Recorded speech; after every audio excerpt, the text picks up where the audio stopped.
Morning, everybody.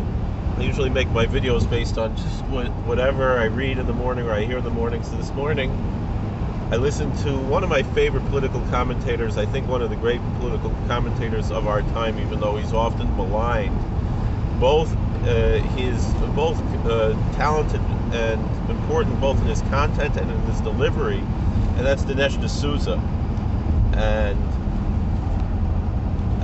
this morning I watched a video which I think Dinesh posted either last night or yesterday,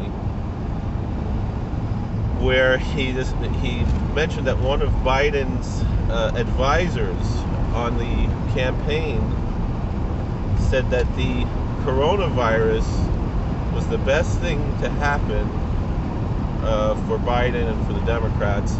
He said that Jane Fonda said the same thing, that the virus was God's gift to the left.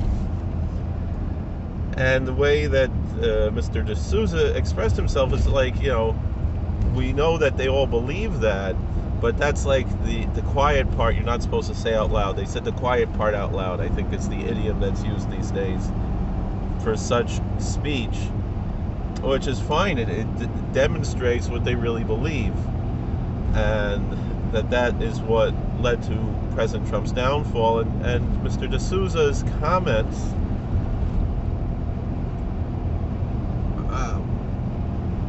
on that was that it was the economy that was affected by the virus, because whether fairly or not throughout history, presidents have been blamed for the economy,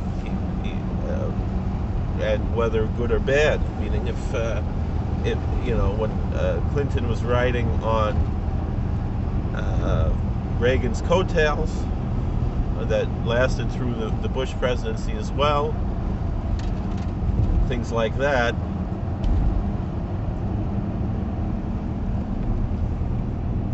But putting that aside, and then he mentioned how Democrats lost to Warren G. Harding when Wilson's economy was affected by a virus.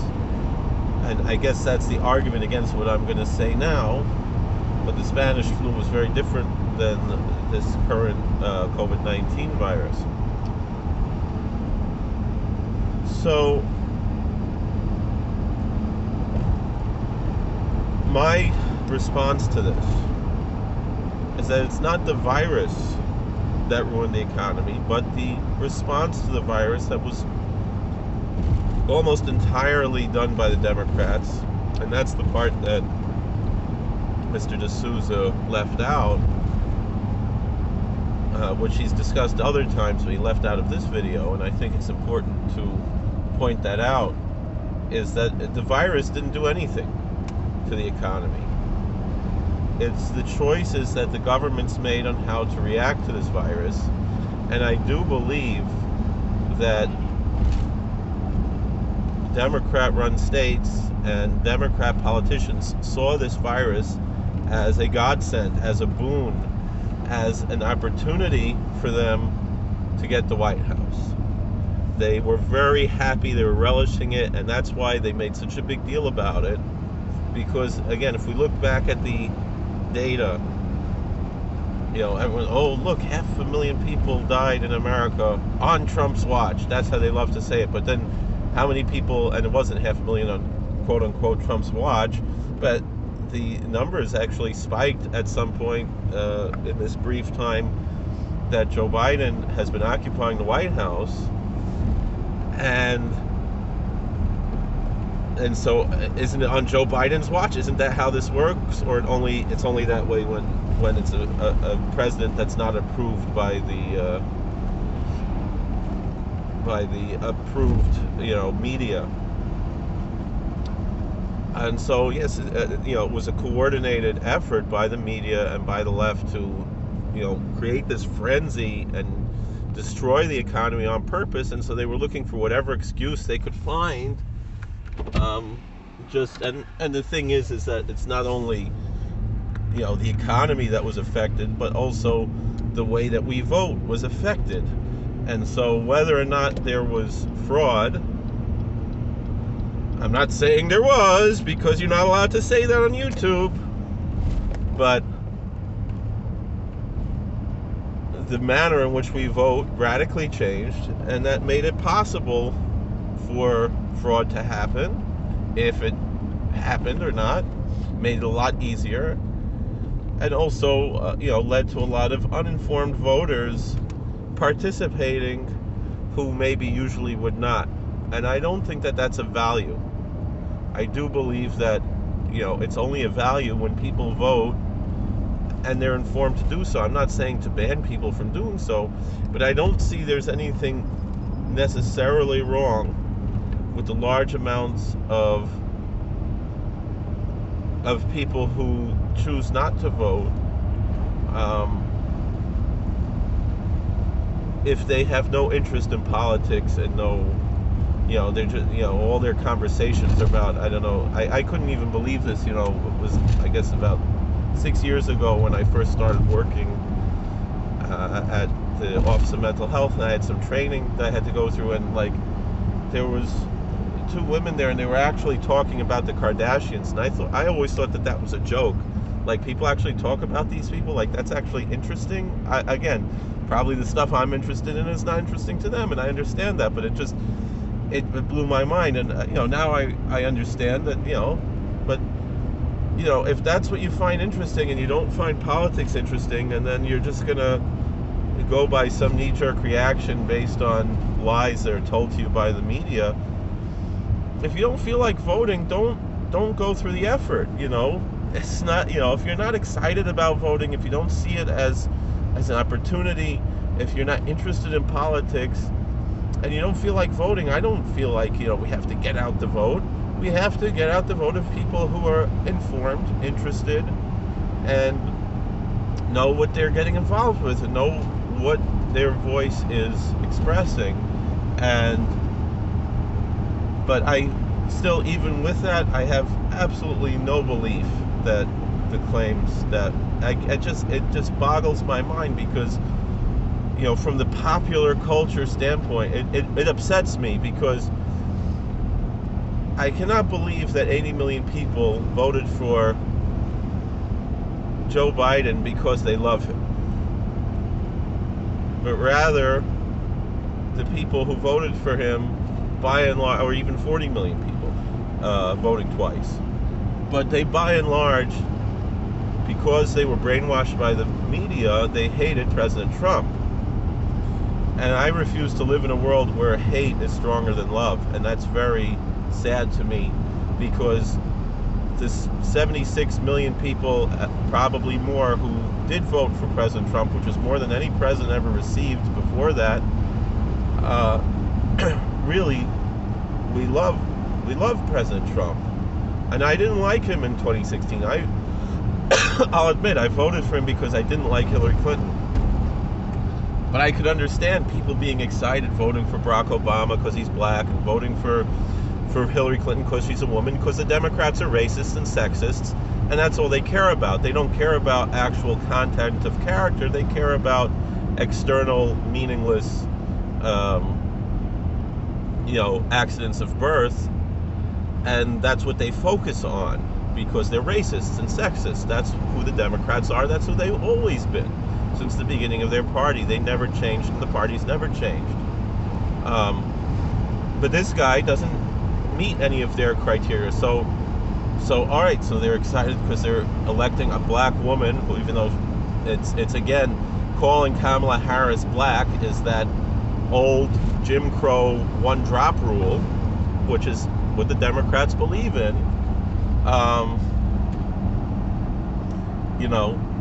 And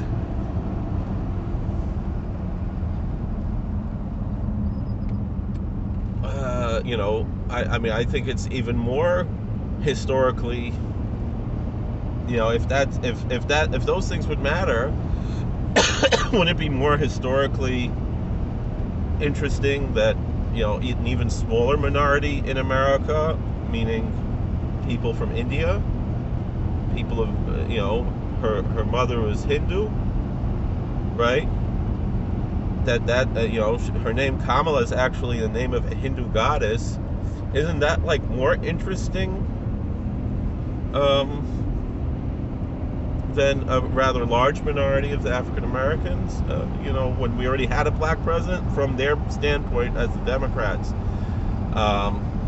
But I guess it's not, because the Indian Americans are not oppressed the way that the African Americans are oppressed, and so that's what everything matters to the Democrats, to the point where Asians are considered white, and they have this plague of whiteness in their, in this new CRT, which is not new, but in the CRT, in the critical race theory playbook.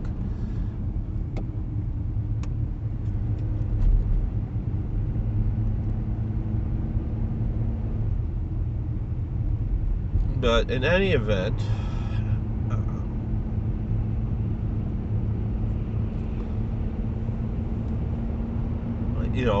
if people want to say, well, that's why they voted for Joe Biden, because of Kamala Harris, it doesn't make much sense, because why didn't Kamala Harris therefore win the primary, right?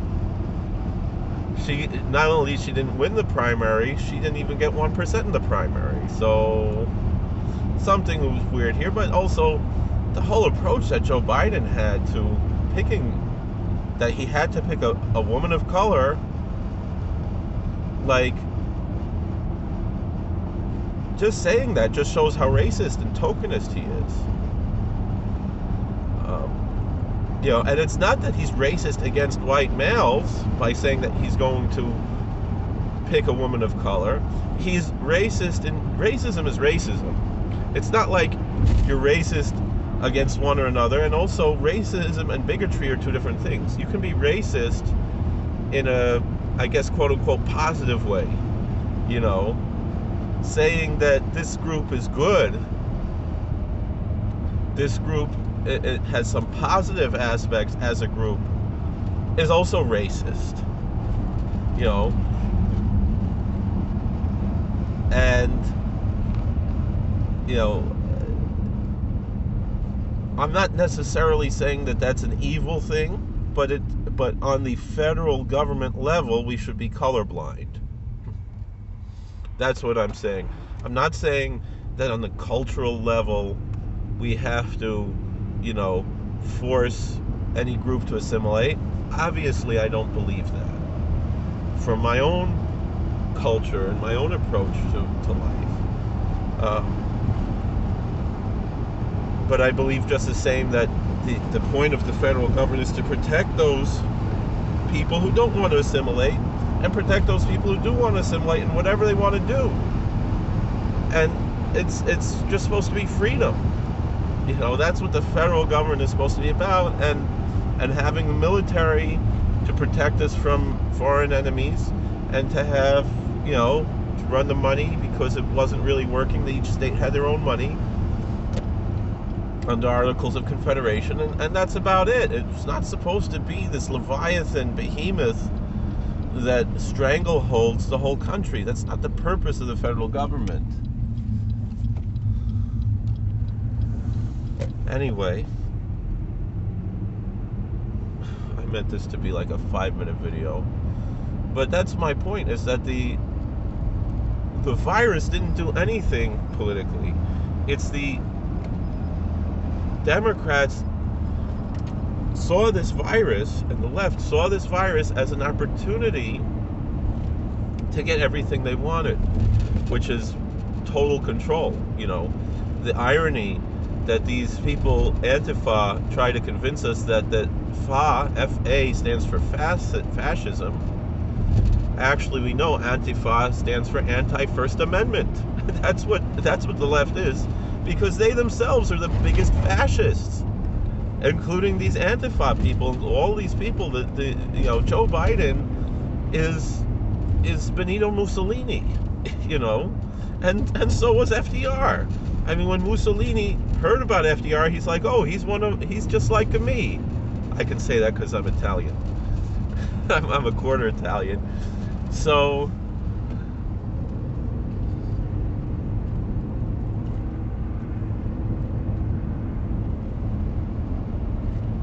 in ancestry. I'm American, 100% American. Anyway, one more thing. I was listening to Hugh Hewitt this morning. He had Liz Chaney, the congresswoman from Wyoming, I believe. I don't remember if it's Wyoming or Montana, one of those. I've been to both of them. I know where they are on the map, and I know they both are big states with small populations. So I think Wyoming only has one congressperson, and Montana has one or two. Maybe Montana also has one. I'm not sure. Anyway, I know she's a never Trumper, and I realized why. Because she's very articulate, but then when they brought up, they were discussing things about national defense, which is a subject that Hugh Hewitt talks about a lot.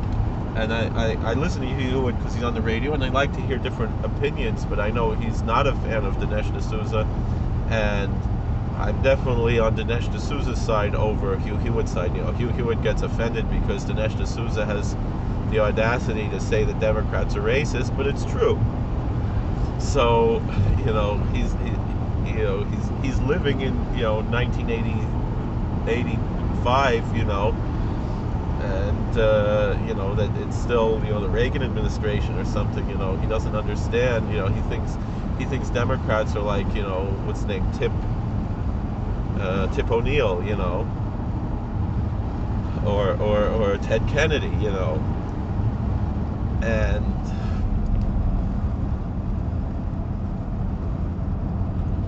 those people really still were just as bad as these Democrats, just that now they're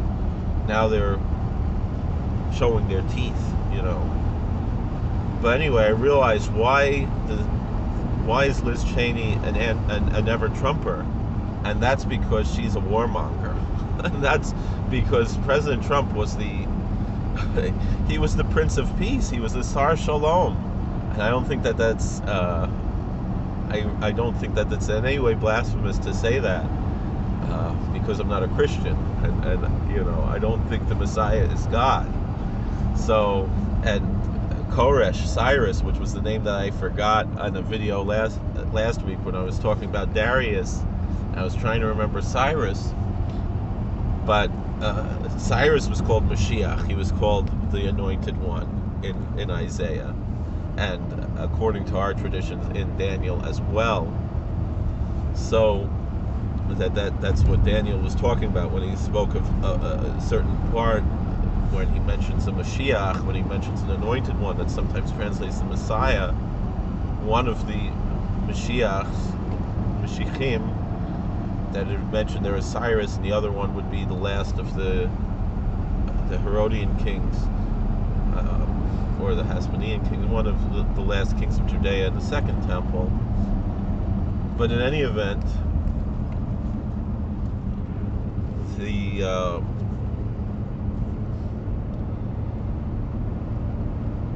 President Trump absolutely deserves a Nobel Peace Prize. He brought so much peace to the world, and he kept us out of wars, and he took us out of wars. And now Joe Biden is like, oh, I don't know about this getting out of Afghanistan thing. We've been there for 20 years now, but I don't know. I don't know this whole Trump idea about getting our troops out of Afghanistan. And Congresswoman Chaney was she wasn't mincing any words. She was feeling like, oh, look, both the Republicans and the Democrats want to take us out of these wars. They don't realize what danger they're putting us in, and that's because she's a warmonger, just like her dear old dad. That's what it really comes down to. Just like Dick Cheney was a warmonger, like father, like daughter. So those are the stories that we have today. I think a 20-minute video is too long already. Thank you for watching. God bless. Please like, share, and subscribe. Hit that bell button, especially if you made it this far. and tell me, what other videos you'd like me to make in the future. I know there was some request to bring back Ask a Rabbi Wednesday. That's a blast from the past. That must be 7 years ago I used to do that, and I appreciate, that type of fandom. It's very heartwarming, and certainly it doesn't have to be Wednesday. That was kind of a gimmick to help me get moving and also encourage people to send questions.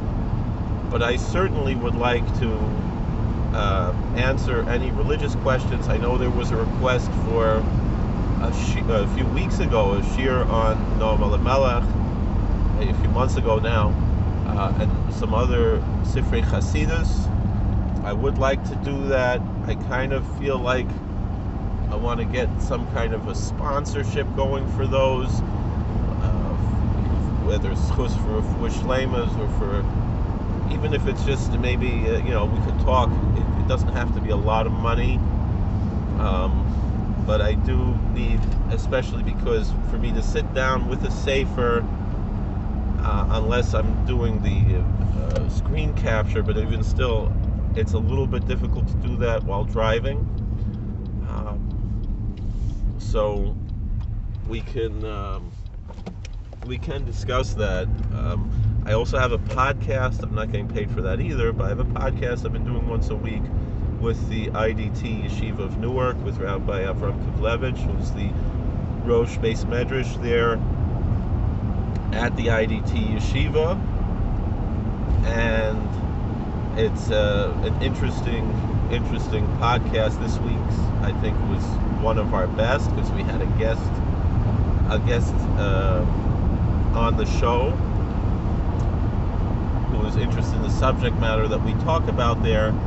And so if you're interested in that, I generally post links to that on my community board here on the YouTube, as well as on Facebook and Twitter, and on my WhatsApp group, Koblenzer, whatever, WhatsApp group. So I think we are good now. Thank you for watching. God bless. Please like, share, and subscribe.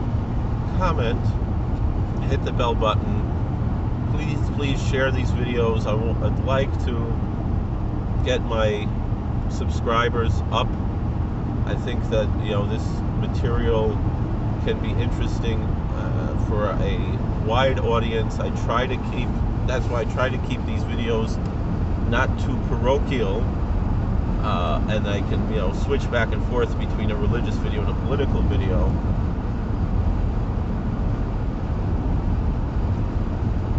But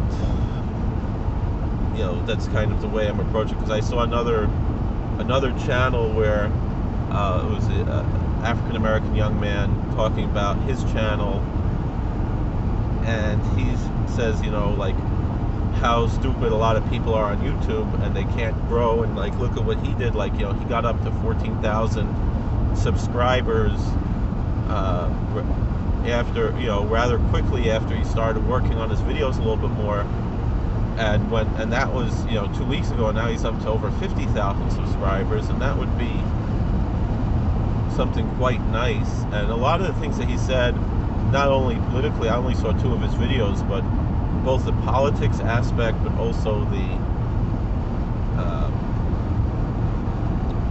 YouTube hints and tips aspect, I really appreciated what he shared there, and I agreed with it.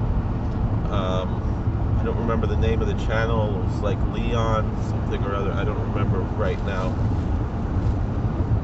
But anyway,